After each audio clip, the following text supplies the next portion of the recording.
I love you too. Thank you. Jenna and I get to do some really amazing work together in our region this summer, where we're facilitating a wellness conference out in the Aleutian region. So I'm so jazzed to get to work with you. And we've connected for years, or at least I forget how long, but we've been connecting for years, and now just really connecting in person. Of course, the COVID phenomena, right? Many of us have seen each other on screens, and for some people, this may be your first time really gathering in a conference. For how many of you is that the case?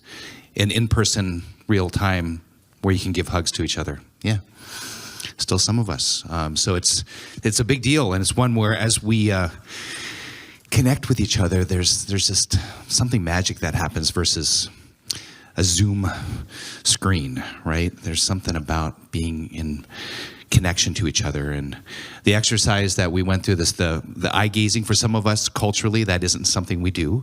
And I recognize that in a room, right? For some of you that may have been uncomfortable, but it's just nice to connect with each other and to be real with each other. And to, as we look at some of the issues we're addressing and facing, they're deep and they're often traumatic, right? We shared from the heart yesterday. You know, the facilitated discussion we had here was really powerful, and the sharing from the heart, for those that shared from the heart, I think it gives us the opportunity to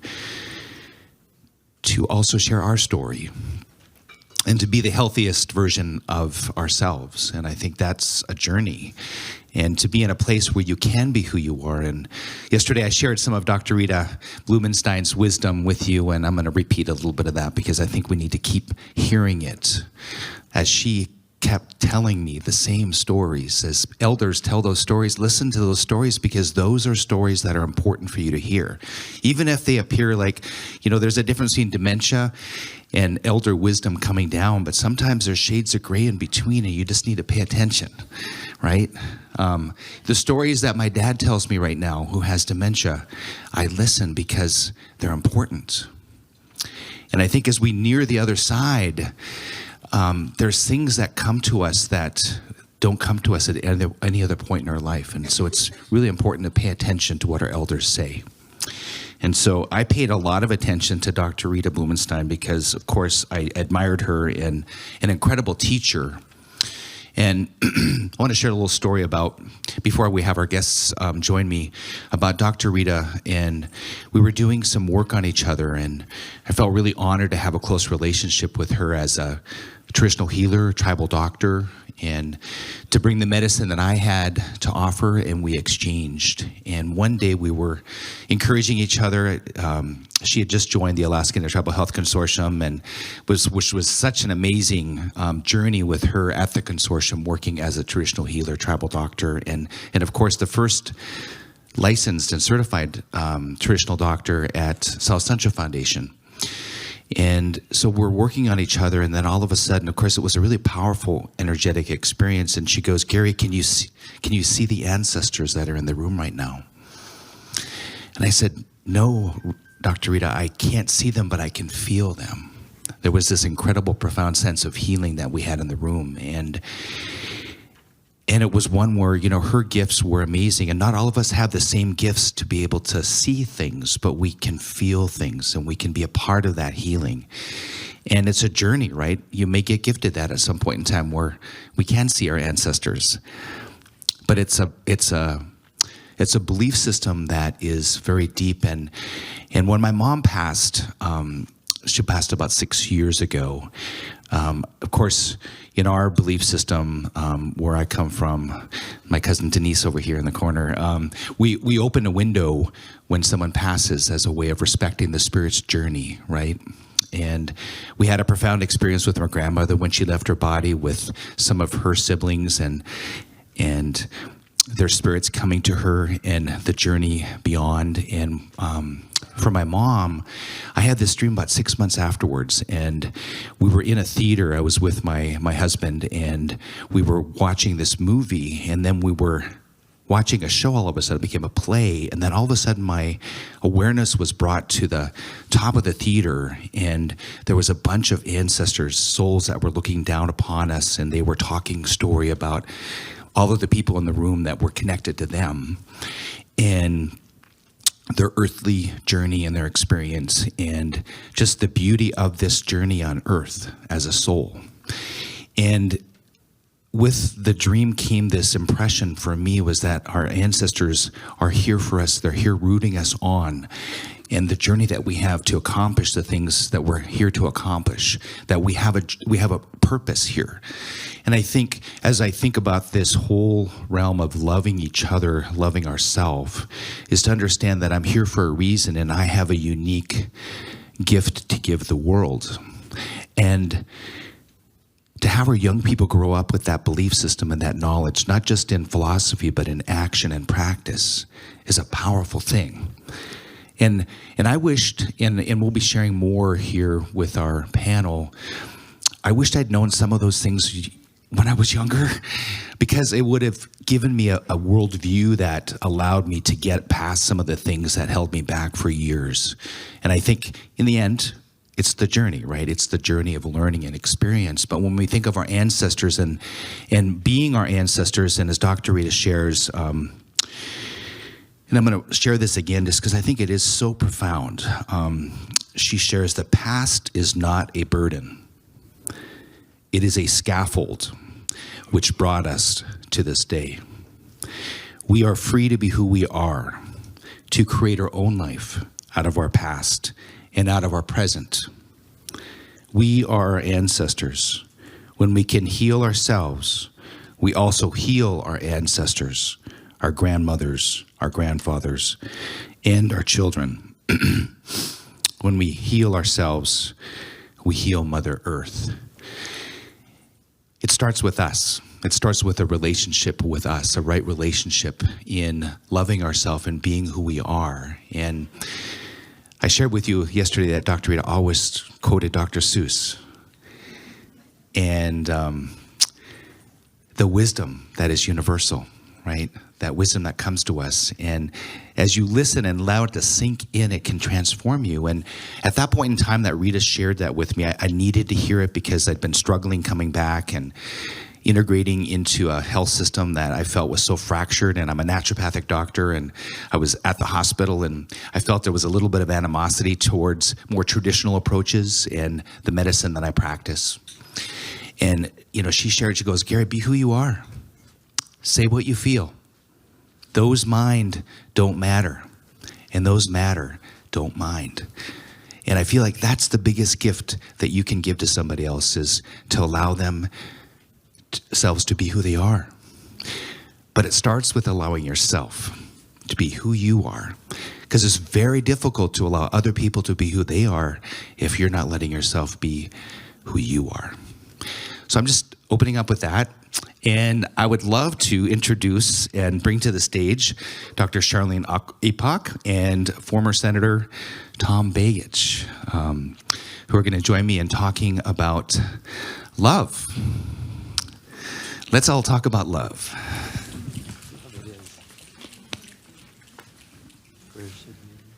So, where do you want us? Wherever, so couch or chair. Good morning. Good morning. Likewise. Couch or chair. Take the shoes off.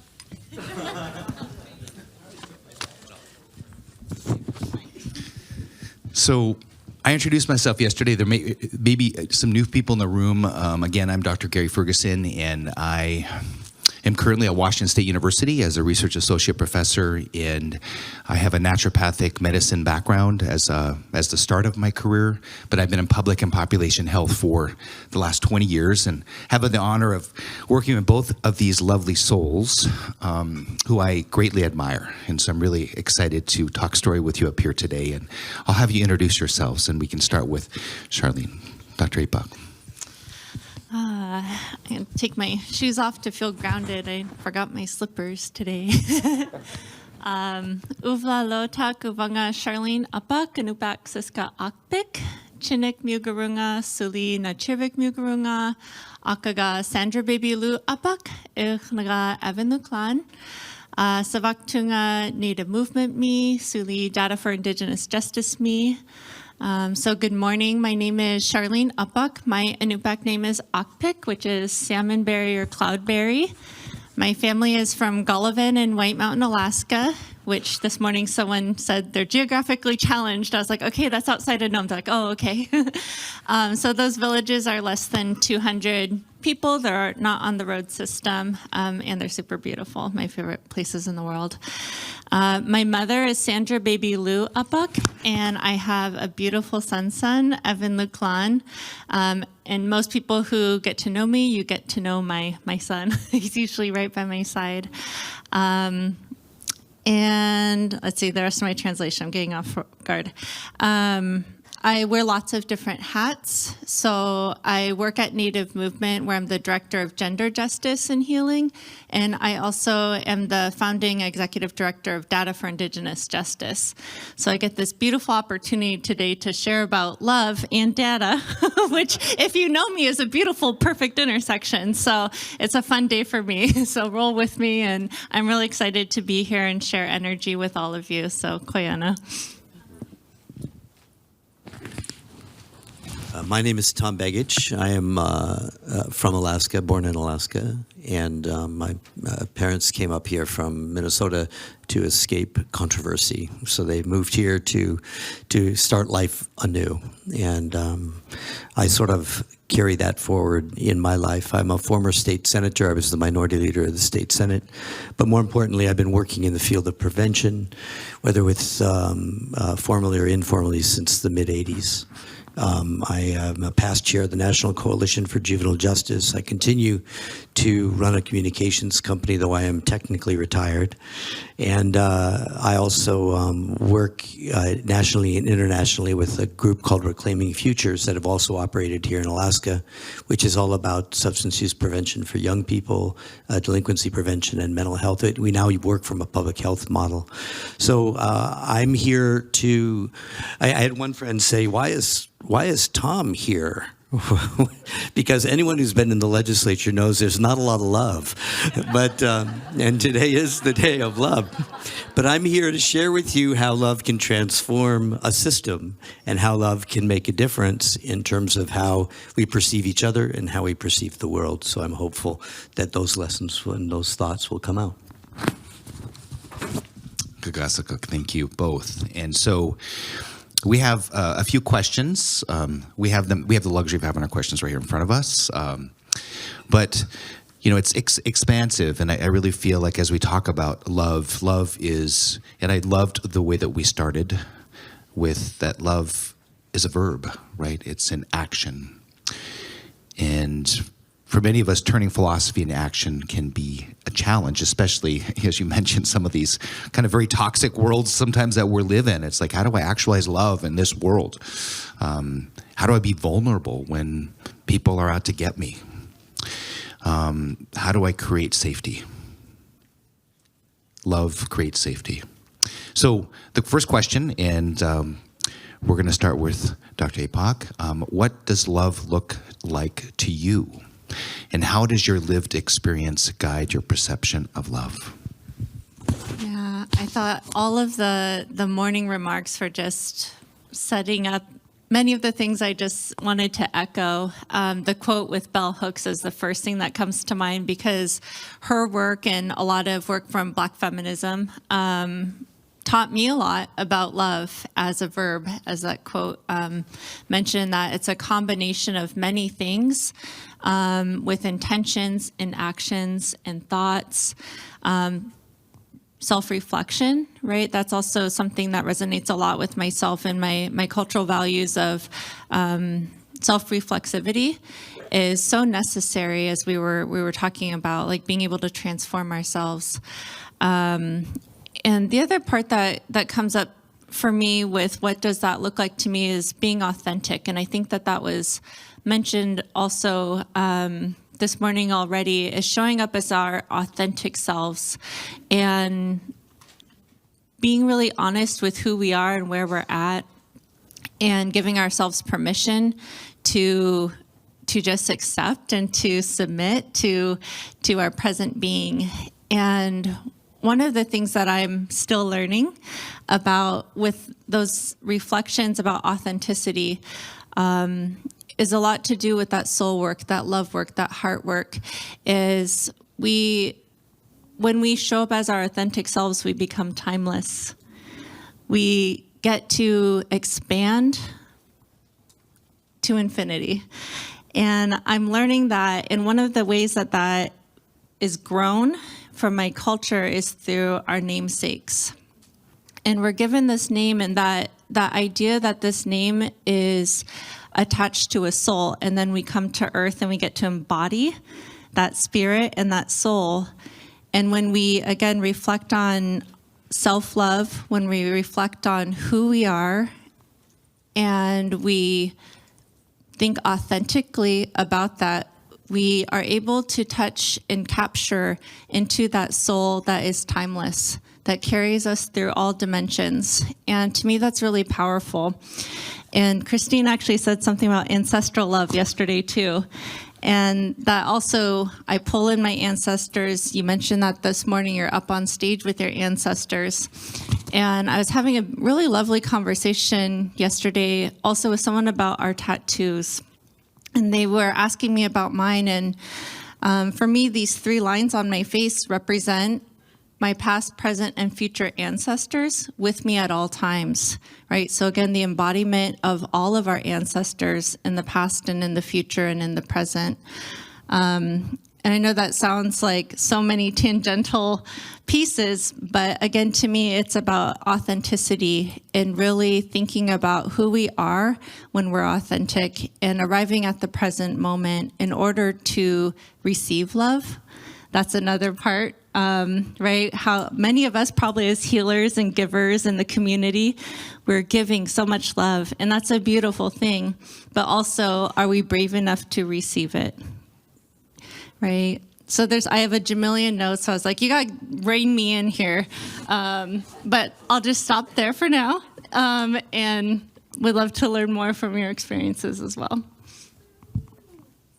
I'm fascinated by the word jamillion. I love that imagery that creates in my mind.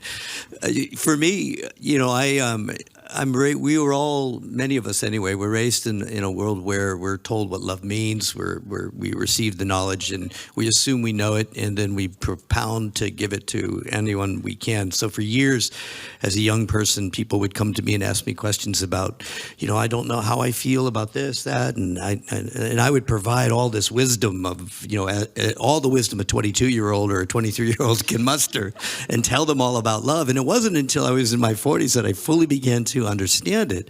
I had a conversation on an airplane with a guy sitting next to me who was just filled with anger and filled with hate, and he found out that I was of the opposite political party that he was, and he began to just go on, and I stopped him and I said, "May I tell you what I believe? May I tell you the things that I believe?"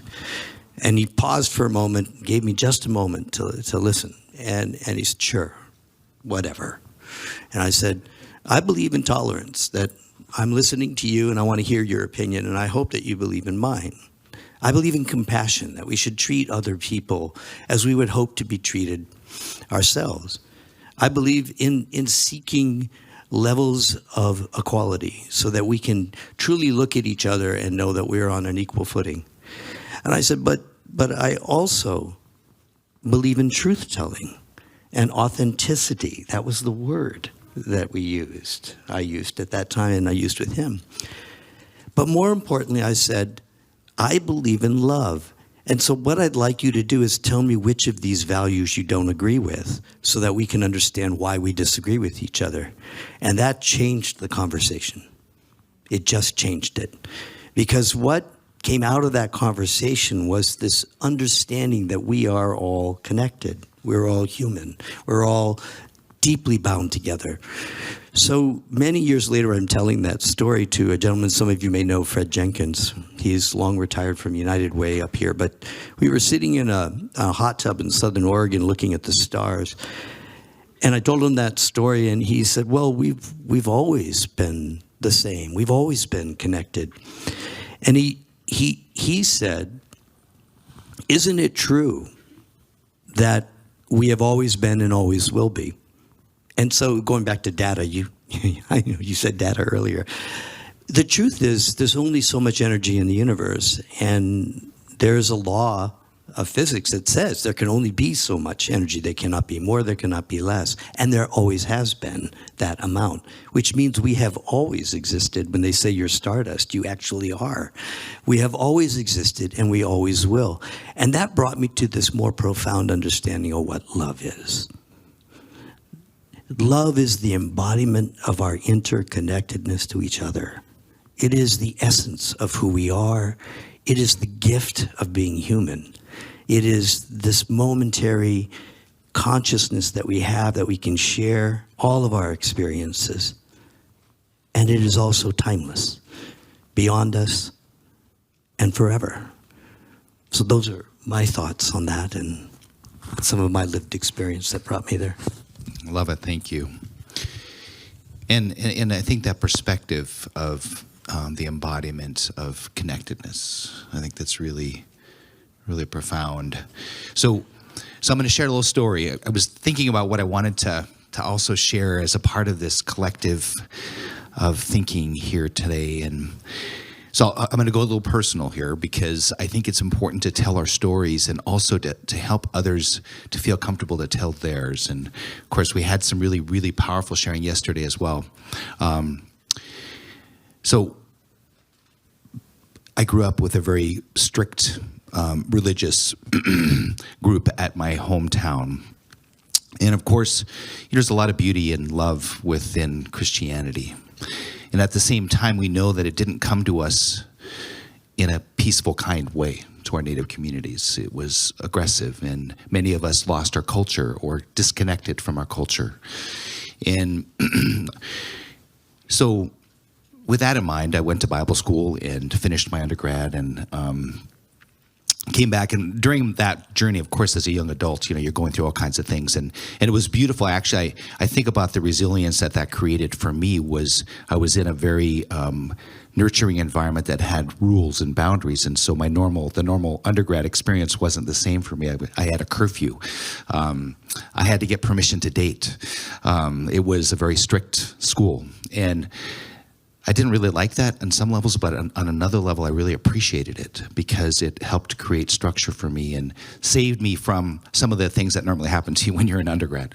But that said, I started to think for myself, and I realized that my belief system wasn't necessarily that congruent with the group that I was with. And when you start talking spirituality and your spirit and your soul, it becomes very complicated and personal in a level of what about my soul and what am I being taught? And at that point in time, I was going through this understanding and coming out as a two-spirit gay man. And that didn't necessarily bode well in my religious community. In fact, once I was on the church council and I was leading worship at the church, small church that we were at, and the faith community that had the missionaries at the church. Once it was found out, I got outed by another church member, which is another story. But in the end, I think it was one of the most profound things that could happen to me to help me look at myself and understand I need to love myself for who I am. And I need to become comfortable with who I am, because as I'm more comfortable with who I am, others can be more comfortable with me. And I realized that I was becoming my own barrier to my well-being because I didn't accept myself for who I was. And the Native community, my Native community, I'm Woonunga, it's amazing to see the beauty and the acceptance and the love in our Native community, because that's how we are as Native people. Traditionally, we embrace everyone, and everybody has a purpose. They're a soul. Some of our cultures believe our ancestors are reborn into our community, and they have names, and we are to honor them, respect them as our ancestors, right? So with that perspective, I've had such deep healing in our Native traditions and ways, and understanding that we all have a place. And to see my being a two-spirit individual as a gift. And rather than something that is going to damn my soul to hell, right? Which, that's a pretty big mind challenge. I had some expletives come to mind, and I wasn't going to say those. That said, it was powerful and healing, and I feel like we're at a place now where we're starting to learn that things aren't always the way we were taught when we grew up. And then that's okay. And to not throw the baby out with the bathwater. There's a lot of beauty, and I think of love, I reflect on a lot of my Judeo-Christian teaching, and 1 Corinthians 13 comes to mind, and which is really profound as we think about love is patient, love is kind. It always thinks the best of another person, right? That's love. And so in the end, there's a lot of wisdom there, but there's also a lot of structure and politics. And I always go back to Jesus. Jesus talked about what's most important, right? Love God, love Creator, and love your neighbor as yourself. That's pretty simple, right? Actually, that's really difficult. But at the same time, I feel like that has been an incredible journey for me in my own well-being, and also our young people as I think about substance misuse and self-medication. And when I was first coming out, I realized that I was self-medicating, and I'd had a very intense experience where I'd overdrank. We were binge drinking. I was in my early 20s, and Cold Bay. I was living in Cold Bay, Alaska, which the bar is an amazing place at night for social, but you can get a little too carried up with the alcohol. And so I was realizing that I was not happy where I was at, and part of it was the structure. And I'd become a workaholic. Once I left the church, I just worked 7 days a week instead. And I realized as I looked in the mirror that was negative coping, and I was drinking more. And then I had this reckoning where I was driving one night, checking on a couple of people who had overdrank, which I had a couple of drinks and should not have been driving. And it was icy, and I had a rollover. I wasn't wearing my seatbelt. I'm a public health professional, and I wasn't then necessarily, but it was one where I made bad choices, and I lived. I woke up outside the truck. The whole cab was crushed, and it was one of those moments where it's like, Gary, here's your second chance. You have a place here, and you're here for a reason. And it was one where it was like a reckoning of this self-love, like you need to love yourself for who you are, and you're here for a reason. And you have gifts. You have such important gifts to share. Don't forget that. And you may not get this chance again. And so that was like my wake-up call. And within a matter of months, I went through this personal development course called Strong, Stretched, and Centered, which helped me be in a community of just complete love and acceptance. And I moved to Maui for 2 years.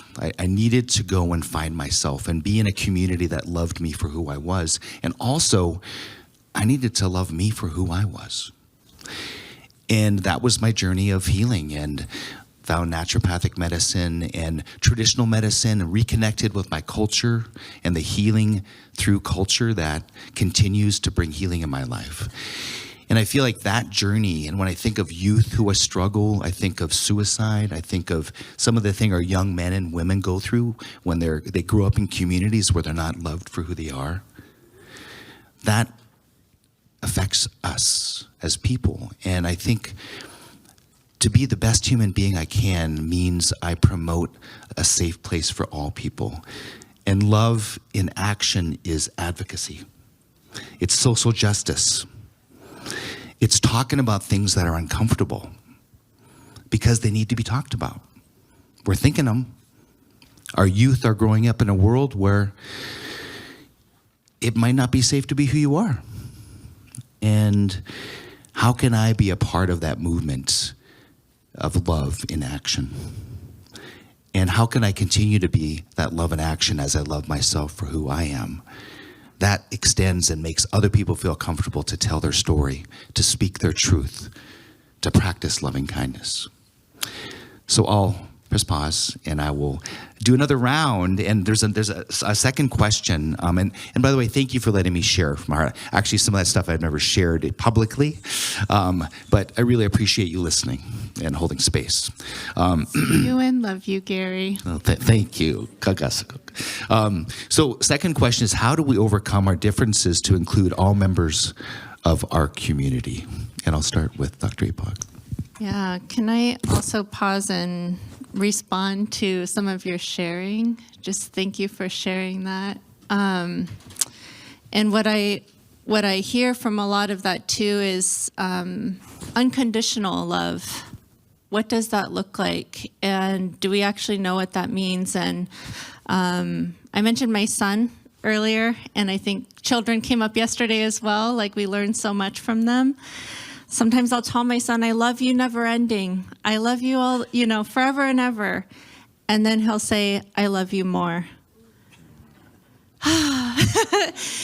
And as a parent, I really lift up this child, this soul, this spirit that has come to earth to teach me unconditional love, because it wasn't also until recently in my life that I'm starting to understand truly what that means to love unconditionally, because I see a child modeling it, and how powerful that is to work with youth and to tap into that wisdom that they carry, and elders that carry that as well. So I just want to name that unconditional love aspect, and the journey of learning that and knowing what that means and looks like. And then the question you asked is, how do we overcome our differences to include all members of our community? And actually, Tom, I think you, in your story about the airplane, gave a perfect example of that, is asking value-based questions, right? Holding up that mirror to others that we might feel are on the opposite side of us in whatever way that looks like in our lives and in our work and in our homes and in our community. But returning back to those value-based questions, naming, these are the things that I value. Do you value them? And what does that look like to you? And finding that place of agreement, right, to work off of, versus really thinking we're going to get somewhere by going back and forth, trying to convince someone else of something else. So I think, I'll hand it off to you. I feel like that example, though, was perfect in this question. Thank you for that. And, I would, the thing that I think was most important for me to learn was that you also have to be vulnerable. You have to choose to be vulnerable. You have to allow yourself the risk of being hurt, because the reward is this beautiful connectivity that takes place. Building from that, I went to the legislature, and it was very, very difficult the first year, because there was so much what I would call two-dimensional action. Everyone was transactional. Everything was about, I do this if you'll do that, kind of thing. And that is not the basis of love. Love is not an exchange. Love is not a negotiation. Love is. And if you were to use it as a verb, to love is to let go and to allow things to fill your heart, whether you realize it or not. And so I made a conscious choice in the legislature to let go and stop the fighting. So the norm was, if you're in the minority, you stand up and you object to everything, and then you fight. And then you hope that your fight is more powerful than their fight, and so you'll get a better soundbite on TV. And that is not the basis for how we interact as a society. That is not what makes a strong working relationship. That is what leads you. That fight within yourself, or whether it's a fight with your society or within a perceived notion of how you're supposed to act, becomes the struggle that finds alcohol, or that finds drugs, or that finds your ability to misuse yourself and misuse others. So instead, I let go, and I made myself available to anyone in the building who wanted to talk at any time about anything at any place. And the funniest thing began to happen. People who were from the opposite party would come down to my office, and one Senate president used to call me his counselor. So, and it became just conversations. And what came out of the conversations is we began to realize all the different things we had in common. So one day, one of the most diametrically opposed to me legislators proposed something prohibiting what we call critical race theory. Made a proposition to put that up there. And I stood up, and instead of attacking this person, I said, let's talk about what you're hoping for here and what it means to you and why you want to do this and what the reality, the data shows us. When I finished, that person stood up to withdraw that amendment and did so because she realized that what she was doing was causing hate, and she was not a hate-driven person. She was a person who was responding at 2 dimensions. She just needed to be exposed to 3, or in this body, more dimensions. Once she understood that, she became more compassionate and easier to work with, to talk to. She became more compassionate in her dealings with others as well. This is the critical thing that we forget. If we want to overcome differences, we have to take the risk. It's not just truth-telling. It's risk-taking, making yourself open and vulnerable to others so that they understand the depth and width of your heart. And it is, in fact, endless and timeless. And then one more very short personal thing, just to say, in my relationship, in my marriage, both my wife and I came from broken situations, and we found each other. And the finding of each other took moments of touching around the outside, and is this going to hurt? Is this going to hurt like it's hurt before? Or are we going to be able to let go, trust, become vulnerable, and allow us to fully embrace what love is, and understand what that 4 letters put together means for us? It's different in different people. But we did, and we found that path, and it took that vulnerability, and it took that openness, and it has built for us a deeper strength that allows us to go into the world and take breaks from the world, but go into the world from time to time and express that to others while being vulnerable at the same time. So I would just say, how do we overcome the differences to include all members of our community? It's to be fully embracing, fully open, and fully vulnerable. Kagasa Cook, thank you. So I'll reflect as well with this question for those of you, how many of you grew up in a rural place, small town? Okay, so the post office is kind of the place where you hang out, and I always got into trouble because I worked for a family company and it'd take the forever time to get home after the post office, but you ran into everybody and you talk story, right? And you also know we have those people in our communities that maybe have a really strong opinion or belief system that you want to avoid. And at the same time, during the winter when there's last night, I don't know about you, but it was blizzarding in South Anchorage up on the hillside. And it was when there's blizzards and there's storms, you count on your neighbors to pull you out occasionally or show up for you. And even people who have disparate beliefs politically, which we're in such a fractured world right now of political beliefs and things that have become political that shouldn't be political. And you learn to have a focus on what you have in common. And for some people, in living in rural Alaska, it was I like to hunt and I like to fish. And so that is a common language that we can use. Let's don't talk about the President of the United States or, God forbid, those far left people like Senator Begich here. It's one of those where you have to focus on what you have in common. And once you start to unpack that, you're surprised at how much you have in common, right?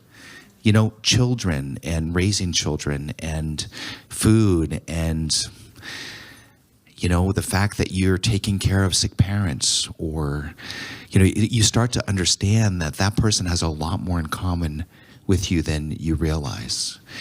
And that these distractions that we have are separating us from being good human beings to each other and community members. And I feel like that kind of amplifies that distance that we have with each other artificially. And I feel like, how can I be the best human being possible? And you got to be careful at how vulnerable you are, right? Because if it's not safe, you don't want to become vulnerable. But at the same time, you want to put it out there just a little bit and be able to talk story with people in a way that allows them to also be a little bit vulnerable. And eventually you start to have these alliances. As I watched Tom do amazing things in the legislature, bringing people together to have these crucial conversations. And the only way to do that is to offer something up and to be a good human being, to not be right up and in people's faces with your belief systems or what you don't like about them. And I feel like those of us who grew up rurally, we learn that really quickly, right? We have to get along because, we share a common goal of being successful and surviving when it gets rough, and sharing food or sharing shelter or pulling each other out of the ditch. And to do that authentically, the town that I lived a good chunk of my rural experience in Coal Bay, you waved. Everybody waves at each other. And if you didn't wave, even if you completely opposite sides of the political spectrum, it was like, what's up with you? It's like, wave to me at least, right? So I feel like that's something that we need to get back to is connecting with each other. And when I first moved to Anchorage, the neighbor that we had, I lived in a duplex townhome, and our dogs were a little rambunctious at times, so they barked.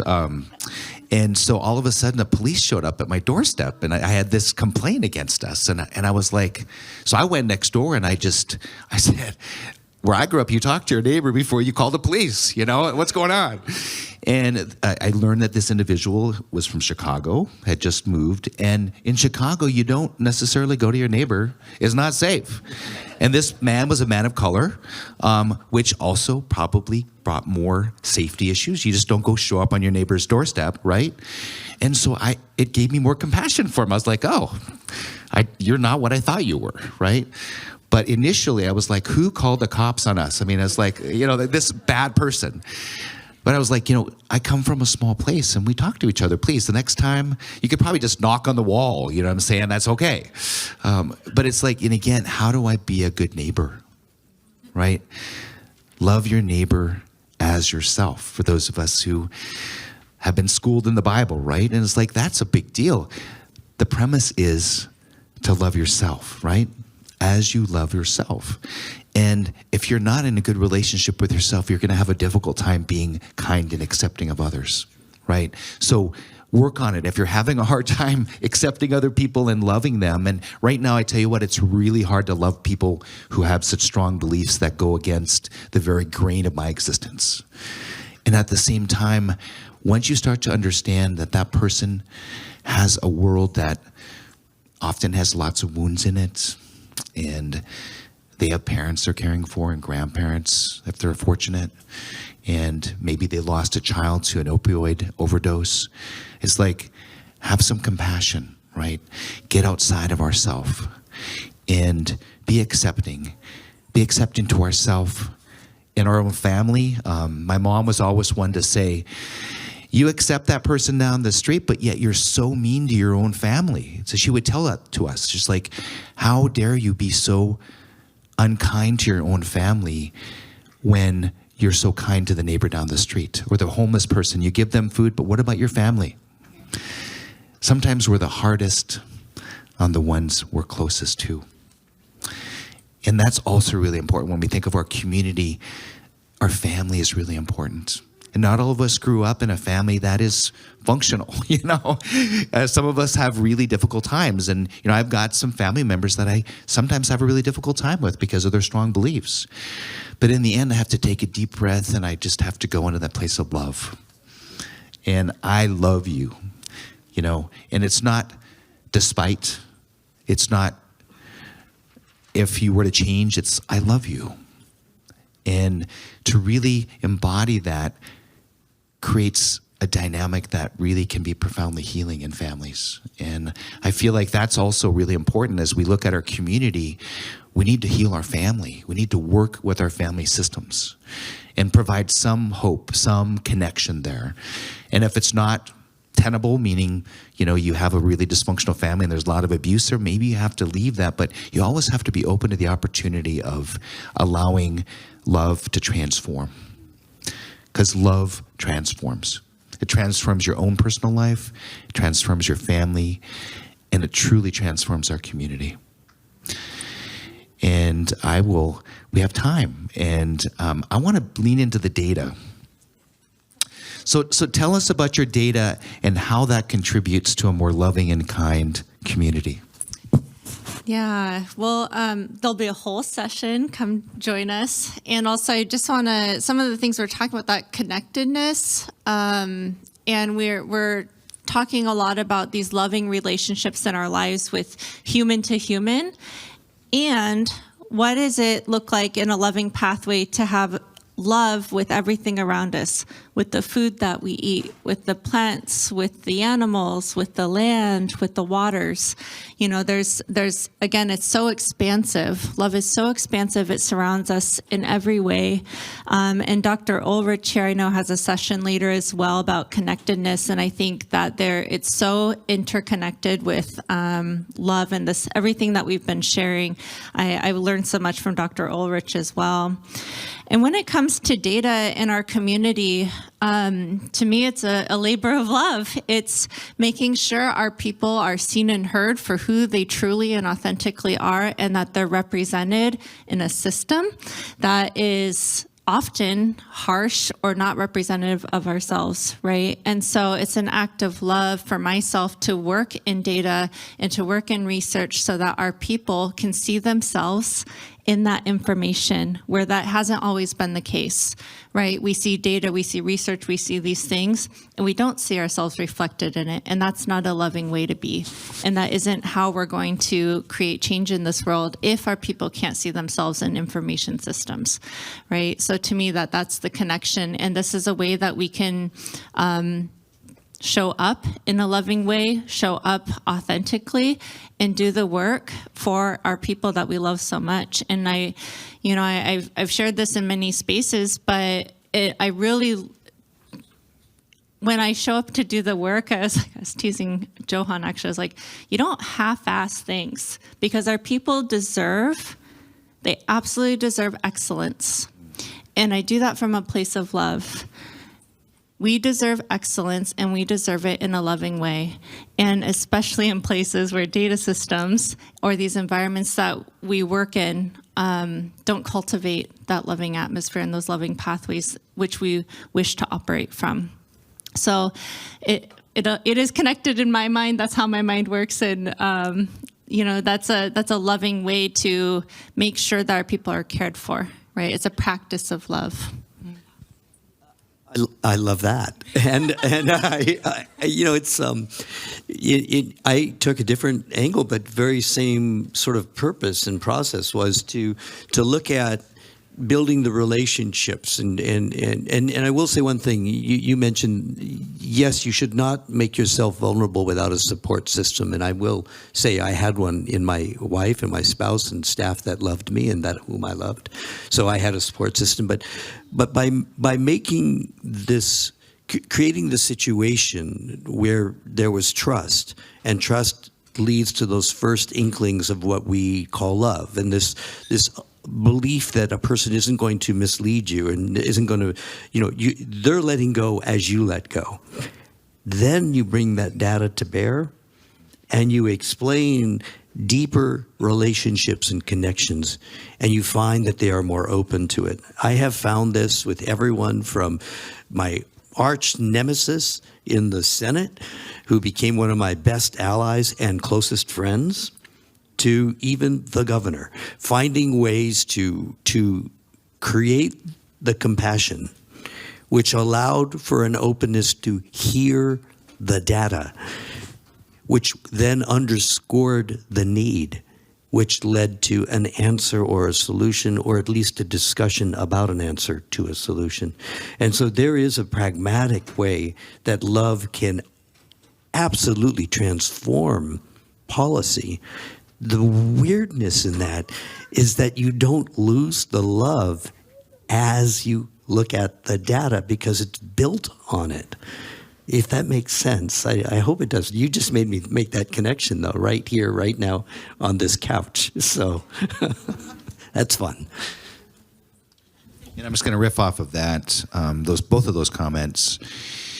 You know, when we look at data, and, you know, I work at a research institute now focused on health equity.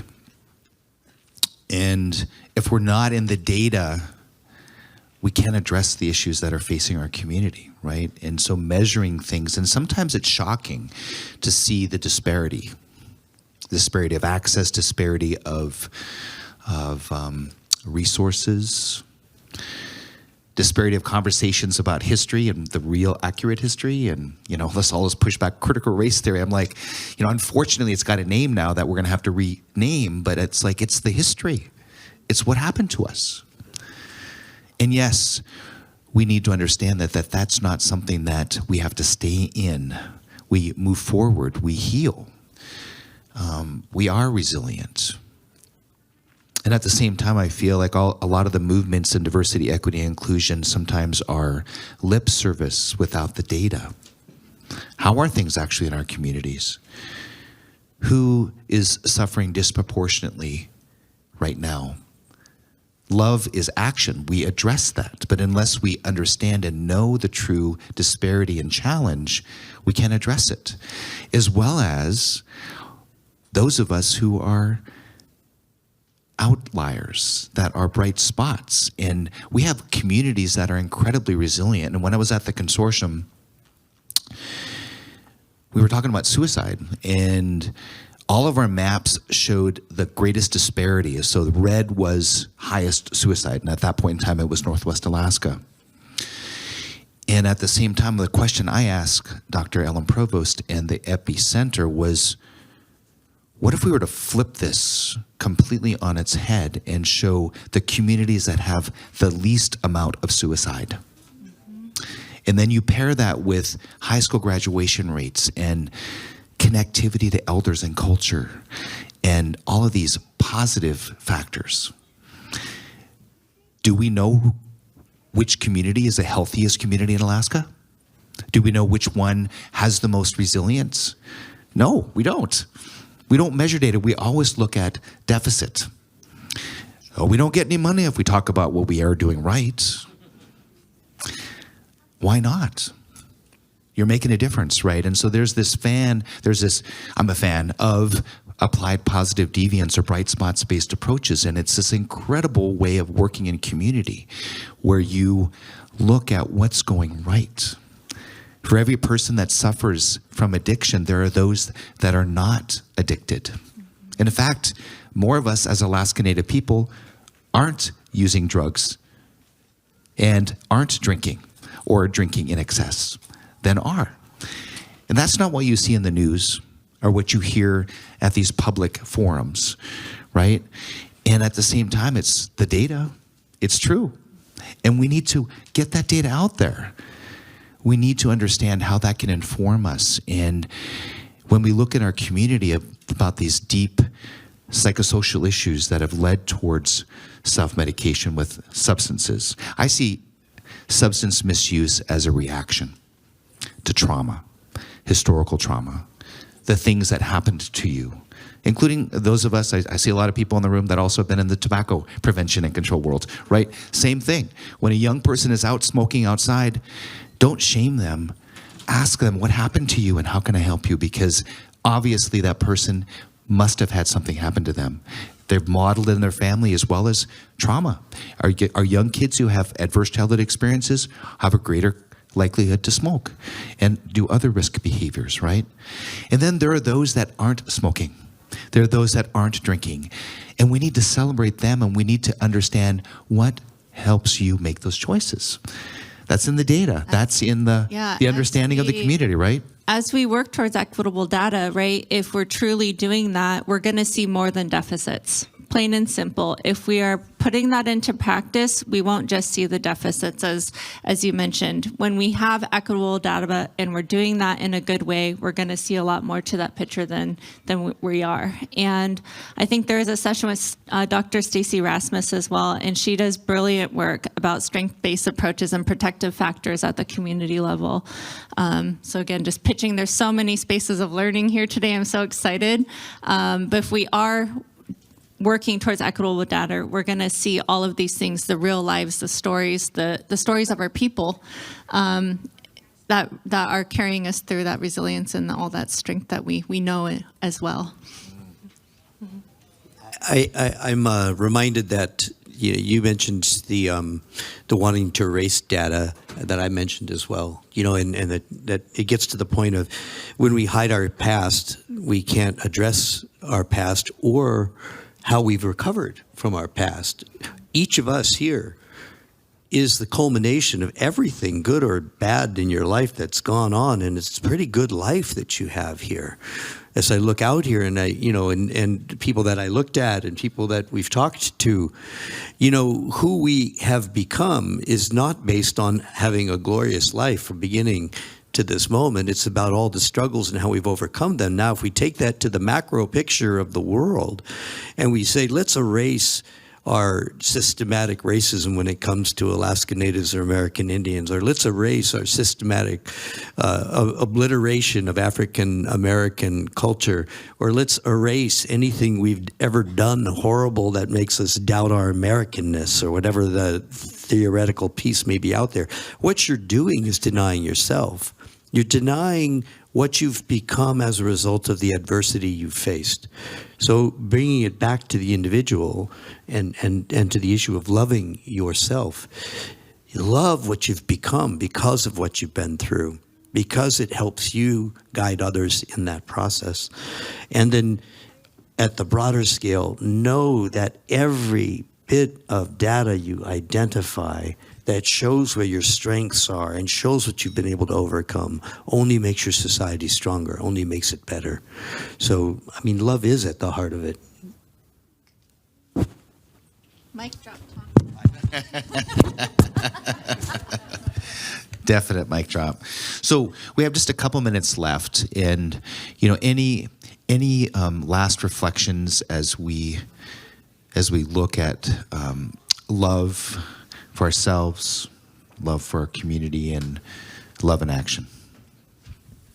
Yeah, I think we recognized how hard it can be, and again, being open to that challenge to change, to do things differently, which means being compassionate with ourselves, being patient with ourselves and one another. This isn't the work that we do. We know we're not always going to get to see it change in our lifetime, and that's okay. And so just that reminder of compassion and patience is what I'm kind of resonating with, and we get so excited. I'm a high on excite person, but I know that for myself, again, it's taking it moment by moment and being present in the moment in order to live that fullness and to live in a loving way. So. One of my last speeches on the floor of the Senate, there was a divisive discussion going on, and when we do a thing at the very end called special orders, where you can make your own speech about some topic, and I got up to talk about humanity, and my speech was because I loved my colleagues, and what I said was, what a gift we have, being human, and this wonderful ability to create and to think and to do and to love. What an incredible gift this is, regardless of your religious beliefs, whether you are here because of Creator or you're here because this is a scientific experiment. Whatever it is, we have something unique. We can create time where we can begin to explore these emotions and explore these feelings. And I looked at my colleagues and I said, isn't that why we're here? We're not here to hurt each other. We're here because we have been asked to make more time for us to experience what it is to be human. So when you go out there and you do your work, wherever that is and whatever it is that you do, what you're doing is you're helping others find the space and time to be human. And you can do that from love, because that is what moves us.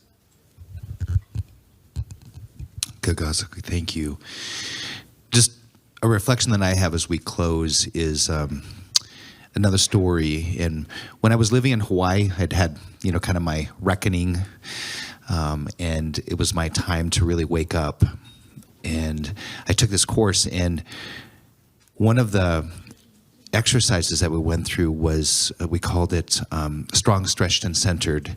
And it was affirmations. And one of our exercises was to look in the mirror and tell myself, I am strong. I am centered. I love myself.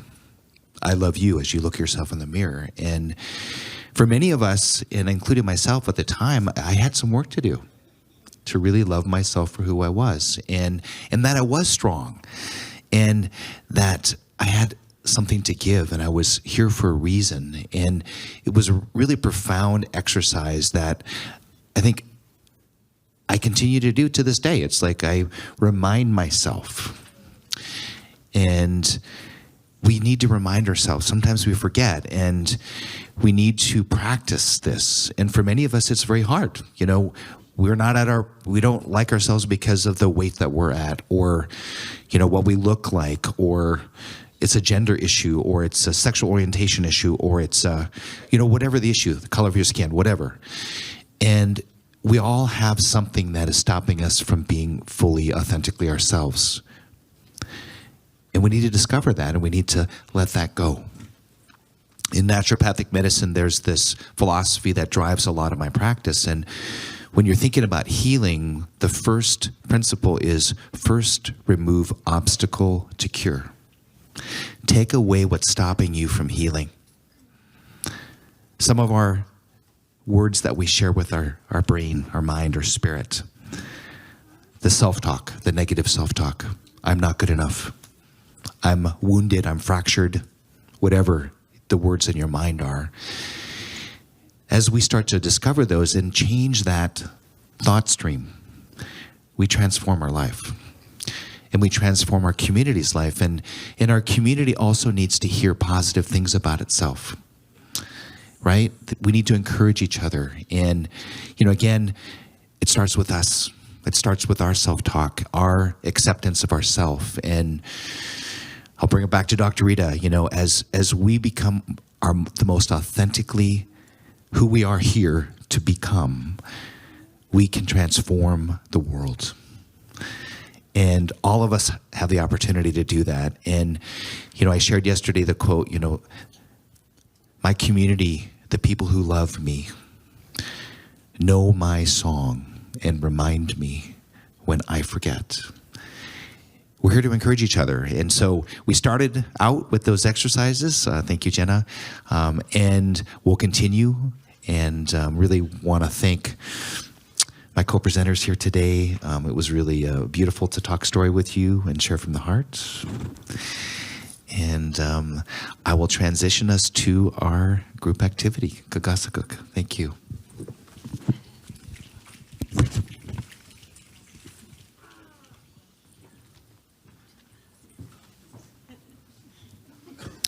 That was so amazing. I had learned so much, and I really love our theme today. And you guys really emulated that. So now our next activity, it will involve our speakers today, and but we will do it really quickly before we move on to lunch. I'd like to give everyone another round of jazz hands or snaps. Thank you guys so much. And so what we're going to do is we're going to we're going to stay in our table groups, and then we're going to come up with, we're going to think about what we had learned today from our wonderful speakers, and we're going to come up with one question per table, and it's going to go onto the Slido. So someone's going to have to type it into the Slido. So SLIDO or .do and enter the code.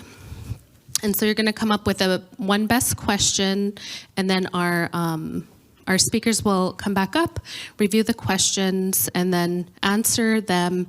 And you guys will have to discuss and pick out one question that you thought was the best. So those of you who were in the consent-based decision-making class yesterday, the learning session, we could practice that today. And remember, our goal is to unearth or discover the most interesting connection among what we just heard. All right, we'll start now. Thanks.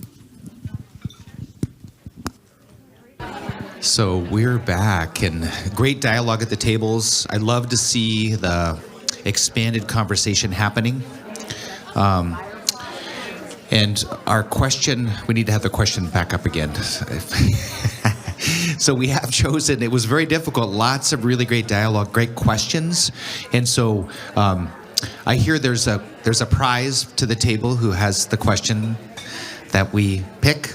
And so we have chosen as a group, collective, of course, all great questions. Tom was like, the favorite love song, we could do that, but we wanted to go a little deeper. Of course, Tom is a songwriter and musician as well, so we were going to even have him play for us. That would be fabulous. Another time. So the question we chose was, can you tell us a story? No. Is it above?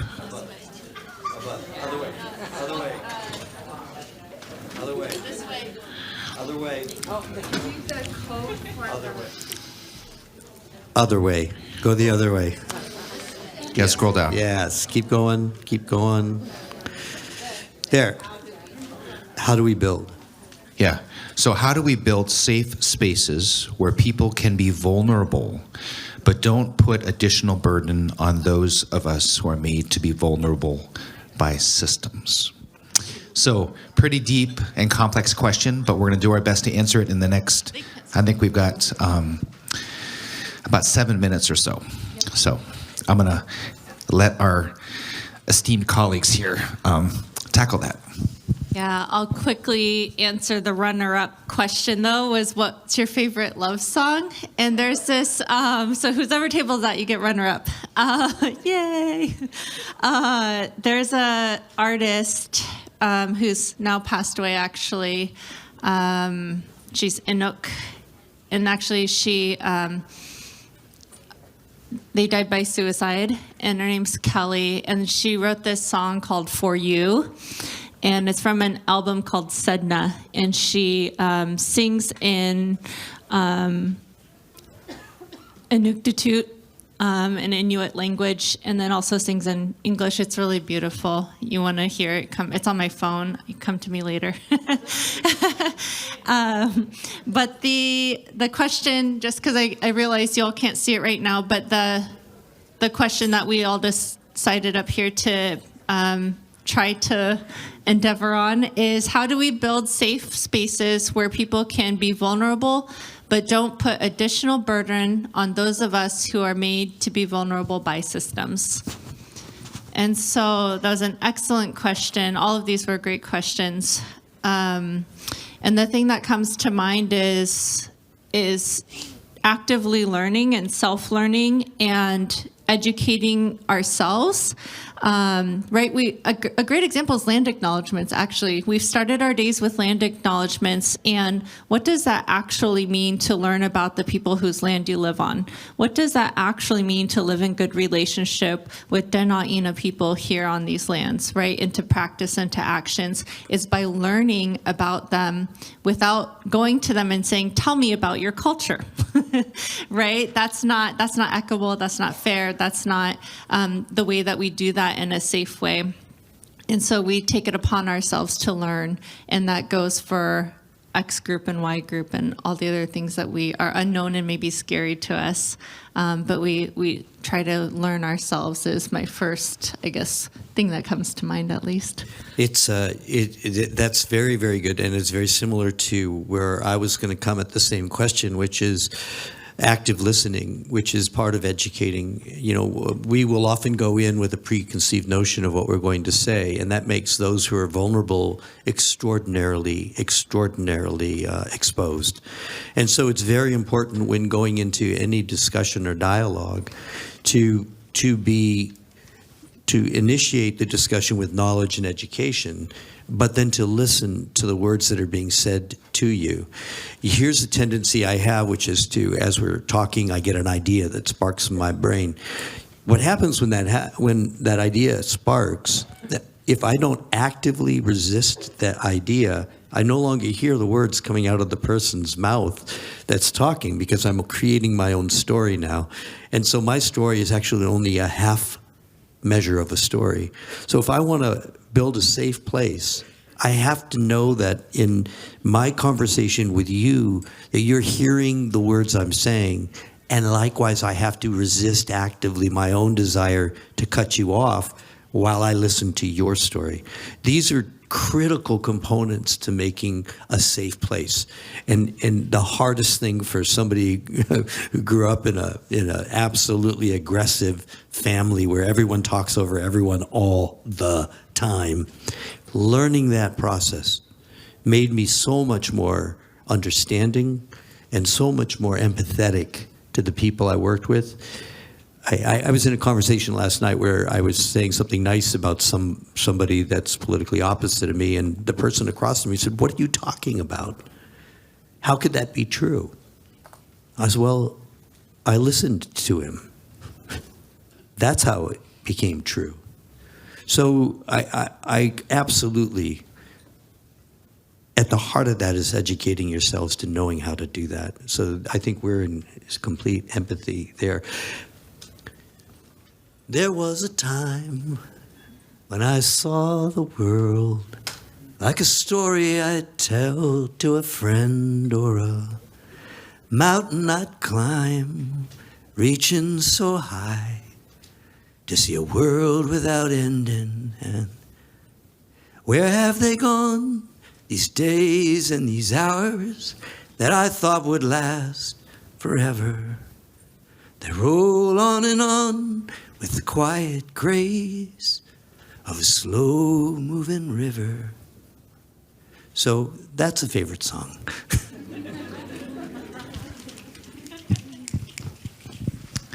We could have a lot more of that. A little off. I love it. Thank you, Tom. And as I reflect on this, I just feel like, as you were sharing, just active listening, deep listening, listening, period.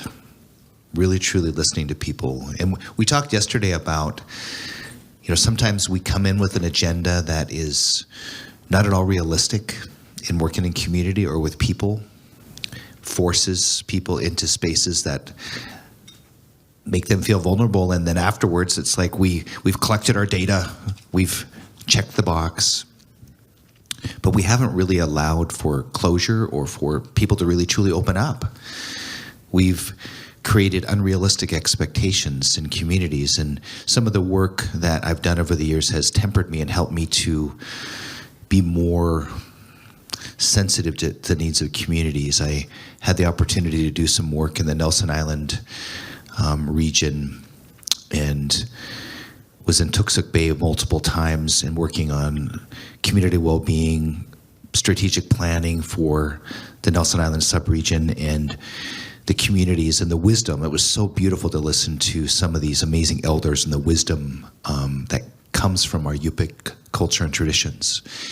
And it was a huge download. And it was one where, it was working with the consortium, the state, Yukon Kuskokwim Health Corporation. It was a whole bunch of players, and the agenda was unrealistic to start with. And we were, pushing, and we had to relax, and we had to expand the amount of time. And since then I've heard about bubble agenda, some ways that you can work with flow, right? You still have a plan, but you want to take the time that it needs to create the space to truly listen.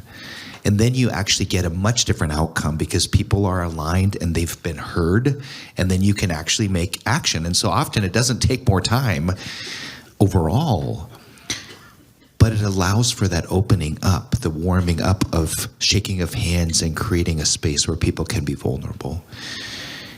And you have to create a space where people can also, as we talked about yesterday and was shared about consent-based decision-making, where people can object as well. And to be okay with that. If it's not working, sometimes the reaction is objection or people speaking their truth and it's uncomfortable. And it's okay when it's not okay. I mean, we have to go into those spaces and also understand folks who have been traditionally marginalized or not heard need to be able to speak their truth, and there's a lot of pain with that. People have been marginalized for a long time. Some of our Native communities, the voices, the wisdom from community, the table I was sitting at, how do we honor our best practices, our cultural traditions without having the state put a label on them? And then they become a best practice and they get funded. Well, that doesn't necessarily mean that it's the best way. This is our way. Let us do it our way. Self-governance, sovereignty, what does that really mean? And how do we actualize that as state governments, as people? How do we help communities understand that they have the tools for their own well-being? And often the wisdom that they've had for thousands of years will answer today's problems, not some cooked up option from Washington, D.C. And I think that's really important that we honor that. And we create a terrain where that can be expressed and people can talk story and tell their truth and share this wisdom in a safe way. That doesn't need to be stamped by somebody else. It is wisdom. It is a way to community well-being. And I think that helps people who traditionally have been marginalized, who now are more vulnerable as a result of that, to be able to create a place where they can speak their truth and be empowered to be who they are. Not that we can give them the power, but that they have the power. Just a few thoughts, please. I think we have a couple more minutes. Just reflecting on that, you can't give them the power. They have the power is really important. Community Development 101. The hardest thing for a system to do is to allow themselves the ability to let go so that people can identify what it is that motivates or moves or is what they desire. And then the system's role is to help find that path, not disagree with it. As a community organizer back in the early 90s, I went into my first community and I knew everything. And so I brought a whiteboard and I went to this little place. There were 35, PTA members in one of the toughest schools here in town, elementary schools here in town. And these were parents that were either single parents or both parents were working, incredibly impoverished community. And I sat there and I put all my good ideas up on the board for them. And this lady in the front row, Sherry, she stands up and she goes, "Hey, I have a question. When do we get to put our ideas up?" And so I took the whiteboard and the eraser and I erased everything on that board. And I sat down and just listened to them talk for the next hour and a half, 2 hours. That's a lot of time for people living on the edge to give. At the end, they identified all these different things that they wanted to do in their community. And I made it my role for the next year and a half to help them find paths to achieving each of them, even the ones I said were unrealistic in my mind. And they achieved all but one of them. And they did it because they had support, because I listened, and I got others to listen to them. People that were marginalized, shunted, and pushed aside because of just a little bit of listening. And then using the authority and power that those of us from the majority culture have, I was able to help them understand how to navigate and take control of the system in ways I never would have thought of. because I didn't live their lives and I didn't experience their experiences. So that is the biggest lesson that I take from exactly what you're saying, which is not Washington, D.C. or the state of Alaska or even a corporation or a tribal government telling you what to do, but where you empower the individuals to identify those things that will heal them or help them or move them. And then our obligation is to help them achieve those things that they have identified. Thank you. We were sharing about learning and education, and you brought up how important it is that listening, and that story is a wonderful example. And the balance, right, to truly listening to others is also listening internally to ourselves. If we hear something when we're listening and it makes us uncomfortable, can we sit with it long enough to learn from it? Can we sit there and listen to our reaction? Like, why am I reacting that way? Where is that coming from? Why am I uncomfortable when I hear that truth from someone else's story? So there's lots of these facets of listening that are complex, but also just so simple and transformative, and how much they can really change the way that we are able to serve our community, be able to create safe spaces, and how powerful that is to create safe spaces in our community through learning, through listening, and being self-reflective. Thank you.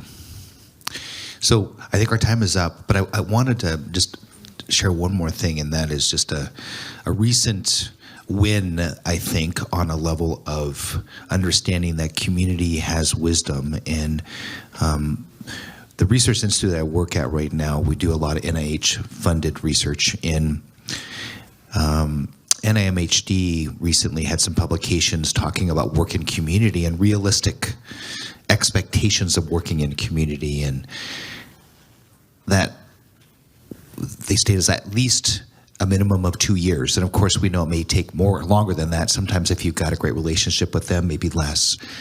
But before you ever really do any meaningful research in community, you have to be relating with them for years and connecting and spending the time.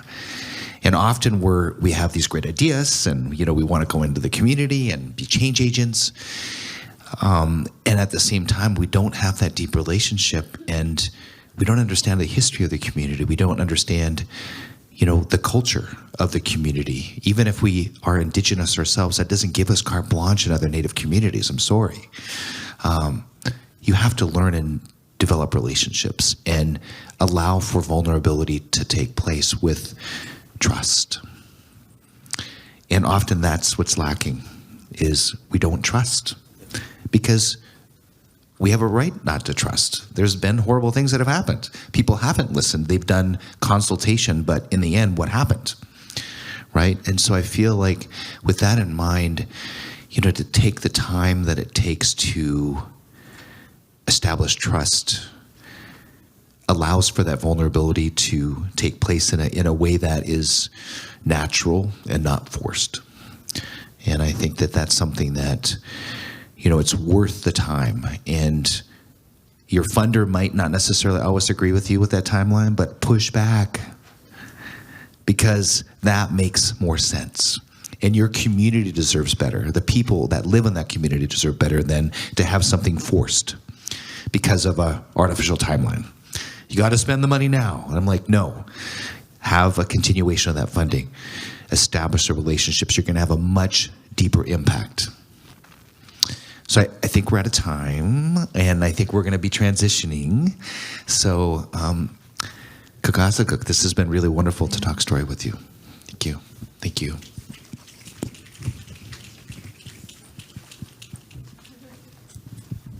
Awesome. Thank you again so much to our anchor session and all of your wisdom and words, and it's just amazing again to really see the amazing people that we have here today and this whole week, and the change that we all want to have, and what we have here locally and in our state, the people that are here who have the passion to do all of this. It's amazing. So I just want to give another shout out to all of you for being here and for sharing your love with us today.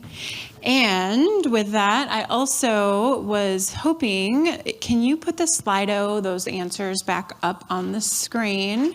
Because I would like to give a shout out and acknowledge the winning table.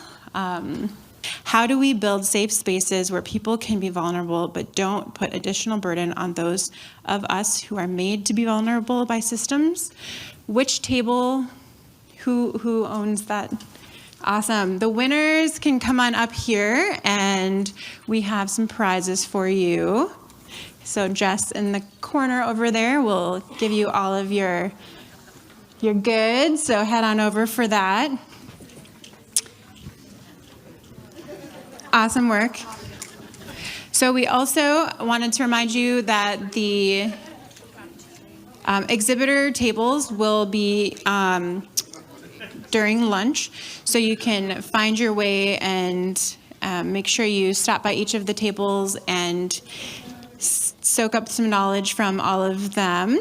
And again, just during the lunch hours, so don't miss out. And I would love to invite Margaret Griffo up on stage. Is Margaret? Okay, cool.